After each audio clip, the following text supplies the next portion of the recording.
just wanna love you like I do, cause I never had.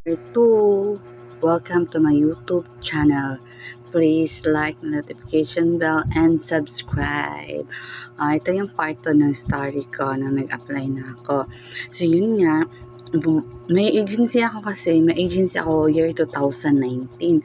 So yun yung sa agency ko na natanggap din ako. Yun na nga, 'di ba? So ako kasi nag-medication ako noon. O tapos naabutan ako ng COVID. Tapos hindi na ako natuloy kasi nga nagka-COVID na. Sa Taiwan kasi ako noon. Sa Taiwan ako. Tapos nag-medication ako. Continuous ko pa rin yun pagkatapos ng COVID. Ina-injectan ako ng vaccine. Na-vaccine na ako first dose and second dose. Oo. Tapos nag-try ako ulit mag-apply. Hindi talaga ako nawala ng pag-asa. Nag-try ako ulit. So, yun na. Yung yung kada medical ko talaga, fit to work talaga ako. So, na-surprise ako. So yun na. Start na yun ang pag-apply ko. Tapos, year 2019, until year 2024, nag-apply ako ng ibang agency. Pero ito lang talaga yung agency ko ngayon na tumanggap talaga sa akin. Bumalik ako ngayong year 2025. Tsaka ako na-hire nila ako as first timer, domestic helper, magiging kunyang ng Hong Kong. So, I was a surprise. Pang limang employer ko ata. Kasi nga wala akong idea, wala talaga akong ka-idea kung paano sumagot. Yung mga idea talaga, paano i-interview ba. So, ako naman, nag-watch ako ng mga YouTube, Oo, malaking help sa atin yung mag-watch tayo ng mga YouTube. Oo, kasi makakakuha tayo ng mga idea. O sabi nun, in-interview na ako ng employer ko, yung panglima na. Sabi ko, ano ba to? Pero lang, 1 month, sa 1 month ko, nakuha na may nag-choose talaga sa akin na interview pang-lima. Sa 1 month ko, nakakalimang interview ako. Pero yung last na, magwa 1 month ako magwa 1 month August, mga 28 ako na hire, mga 28 ako na hire. Tapos pumunta ako August 12 man ata yun.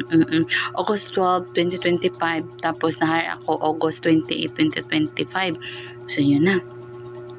Itong employer ko na napili ako, ay advice ko pala sa inyo, pag may mga interview kayo, dapat magpapa-interview kayo, mas prepare ko yung umaga kasi yung connection, lalo na data yung gamit nyo. Okay lang siguro kung wifi, pero may mga wifi din na mahihina yung signal. Pero advice ko sa inyo, magpa-interview kayo morning, wag gabi, wag 9 PM or 8 PM kasi mahihirapan kayo sa signal. Yan yung nangyari sa akin sa 4 na employer ko na hindi ko talaga sila na ano yung mga question nila kasi yung naglalag yung connection ko sinasabi, I lost my connection. Sabi ko, oh my God, hindi ko talaga masasagot, Pero buti yung panglima kong na-employer na nag-choose sa akin ngayon, Alam mo yung tanong, yung na lang yan sa akin kasi gabi na or siguro busy siya na tao talaga. Alam mo, thankful ako kasi sabi niya, introduce yourself. So, sa chat ko lang daw i-introduce yung self ko.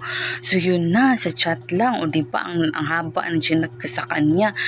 Tapos, sabi niya, nagchat kami, ganyan. Marami siyang mga questions sa akin. Tapos, tinatanong ko naman. Tapos, hindi ko naman din kinukonsider na red flag yung magiging amo ko. Kasi nga, baka challenge niya lang ako and safety din ng mga bata ba.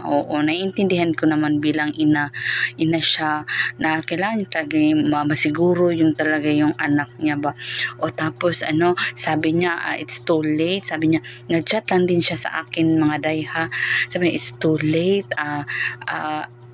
can we go to sleep and let's chat tomorrow? O yun yung chat niya. Nag-antay ako mga day, nag-antay ako until tomorrow ng chat niya kasi nga ayokong mag-proceed sa another interview kasi nga sabi niya let's chat by tomorrow. So niintay ko talaga, ayoko mag-proceed mga day. Oo, tapos mga gabi na din mga day, mga gabi na nag-chat na naman siya ulit mga day. O marami siya mga question mga day. Sabi niya, do you know the work here is so heavy? O tapos sabi ko, yes ma'am, I know it's so heavy but I promise to do my best. O diba, sinagot ko lang na parang yung last na talaga yung mga sagot ko, binigay ko na talaga yung best ko mga day. O tapos mga day, sabi niya na naman, okay, good night, sabi niya ganyan. Sa third day mga day, tumawag na talaga siya mga day. Sabi niya, can I call you? Kasi vacant niya ata. Kasi pag weekdays daw, busy siya. Yung ganon siya. Can I call you? Then, ako mga day, may nilaka din ako dun mga day. Kasi naman ko yung kaibigan ko papuntang hospital mga day. Ba kasi hindi niya alam papunta mga day. Naawa naman din ako mga day. So yun mga day, sabi ko sa kanya, ma'am, I am sorry. Morning yun, tumawag siya. Sabi ko, ma'am, I am sorry, I accompany my neighbor going to hospital because she don't know how to go. Or at least day naintindihan niya naman day. Sabi niya sa akin day, okay, no problem.